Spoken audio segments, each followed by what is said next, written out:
Alors il n'y a pas eu de boulanger, ça fait 26 ans. Puisque c'était les grands-parents de mon épouse qui tenaient la dernière boulangerie. Et quand eux ont arrêté, du coup il n'y avait plus de boulanger, le pain venait du continent. Bon, il continue aussi à venir du continent, parce qu'il y a du pain qui vient aussi par bateau.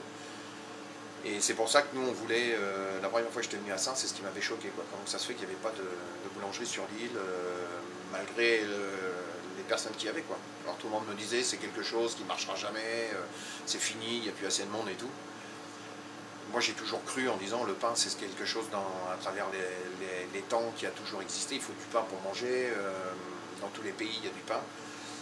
Et je me suis dit on va tenter le pari, je suis persuadé que ça va marcher et je ne me suis pas trompé, effectivement ça marche.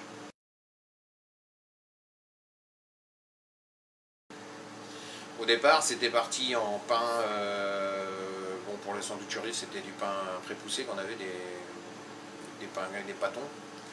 Et c'est pas quelque chose qui m'attirait vraiment de travailler avec ces produits-là. Donc j'ai été prendre justement ces cours-là avec Michel Lizard pour faire vraiment du vrai pain. L'île de Saint était déjà quelque chose d'atypique, donc il fallait quelque chose qui soit vrai, qui soit réaliste, quoi, un peu dans l'esprit de l'île. Donc c'est pour ça que j'ai voulu faire du pain et qui m'apprenne du pain à l'ancienne, et c'est des pains bio. Puisqu'on travaille qu'avec que des farines label rouge et des produits bio.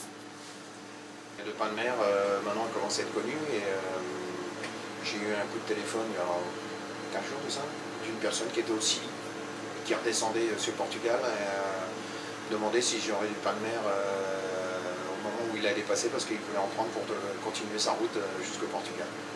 Quelque chose complètement impressionnant quand même, que ça en parle quand même à ce point-là.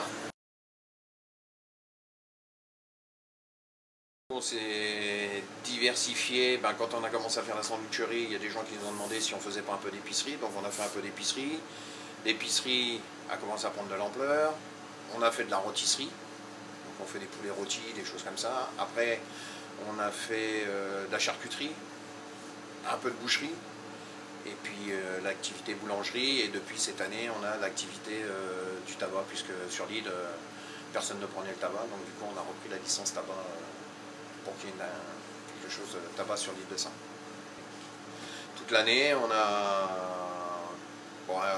moins de clientèle, un peu de baisse sur les périodes d'hiver, sachant que des vacances de décembre on travaille correctement, les vacances de novembre c'est pareil, les vacances scolaires à chaque fois on travaille très bien.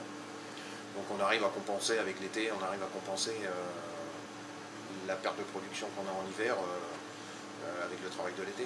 Mais ce qui nous permet, mon épouse et moi, de vivre très bien sur l'île. On est en train de chercher, on cherche à s'agrandir justement. Donc si j'ai 2-3 petites idées à voir dans les années à venir, je pense que ça peut se faire assez rapidement. On a discuté, nous, moi avec ma banque, où ils sont favorables. Vu le chiffre d'affaires qu'on fait, donc ils sont favorables justement. Et je leur ai expliqué qu'on peut aussi grossir le chiffre d'affaires avec plus grand, puisque là on travaille sur 40 mètres carrés. Et si je pouvais trouver un local qui fait à peu près 100 mètres carrés, ça serait beaucoup plus simple pour nous pour travailler, beaucoup plus agréable pour les gens qui viennent. Donc pour tout le monde, ça serait quelque chose qui serait beaucoup plus agréable.